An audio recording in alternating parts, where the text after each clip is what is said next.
Bien, hablar de democracia o hablar de la democracia es entrar en terreno muy polémico, porque aún después de 2500 años que tiene de haberse pensado este término, de haberse creado esta doctrina, principalmente por Aristóteles en su importante, más bien fue primero Platón en su importante libro La República, y Aristóteles por su parte en su libro La Política. En La República Platón deja establecido, seguramente de charlas con su maestro Sócrates debió de haberlas tenido, y consideró el término democracia no solamente en la acepción que nos puede dar la palabra de su etimología, que viene de demos, pueblo, y kratos, gobierno o poder, el gobierno del pueblo, o el gobierno, como decía Aristóteles, el gobierno de las mayorías. En la República, que es un lugar que nunca existió, era utopía, ¿verdad? Así se llamaba, un lugar donde no existe, gobernaban principalmente los ancianos.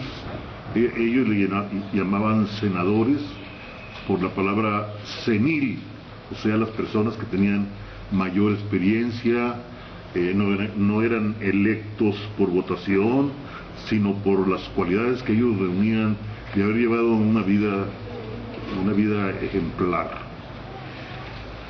Democracia, el gobierno de las mayorías, como ellos la conciben, nace ya con un defecto de interpretación.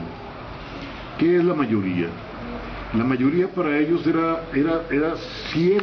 ciertos sectores de las polis o las ciudades griegas, por mencionar una, como Atenas. Las polis eran unas, de ahí viene la palabra política de polis, eran unas pequeñas, eran pequeñas ciudades bien organizadas, de tal manera que la democracia sí podía aplicarse. Desde luego que no todos tenían el derecho de votar.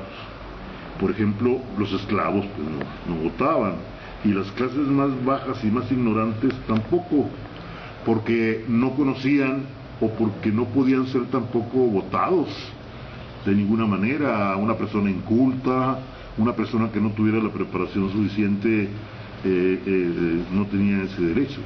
Pues eran ciertas mayorías, ciertas élites que eran realmente los que votaban. Vienen las elecciones, de ahí viene óbolo. El óbolo quiere decir es el voto, el sufragio que ahora le llamamos sufragio universal, porque ahora concebimos la democracia como el hecho de que vote todo el mundo.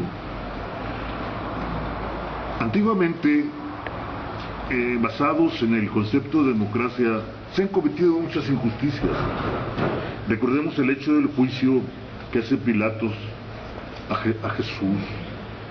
Es un juicio en el cual está reunido un conglomerado que desconoce por completo a muchos de ellos. Aquí realmente se estaba juzgando. Y entonces cuando piden que quien crucificaban, todos levantaron la mano o gritaron el Nazareno, ¿no? De Jesús, el Cristo.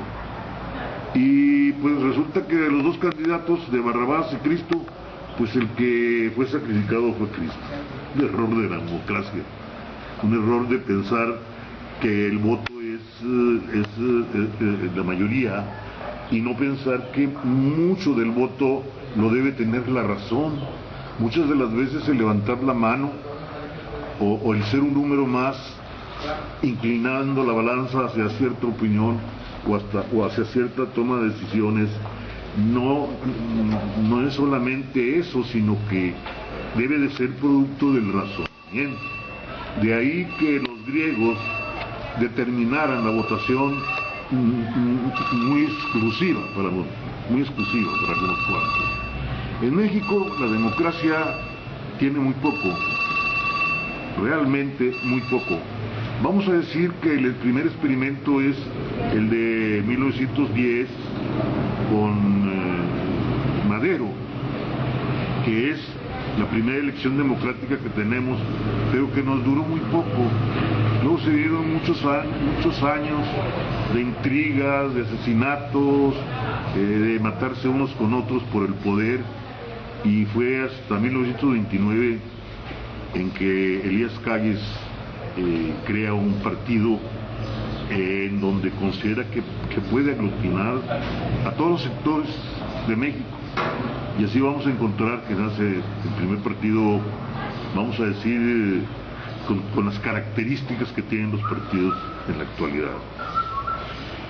El hecho de que México tenga muchos partidos no garantiza que verdaderamente podamos cumplir con la democracia. El hecho que se le dé oportunidad de darle curules por proporción, por la votación proporcional, tampoco lo es. Está costando muchísimo a México.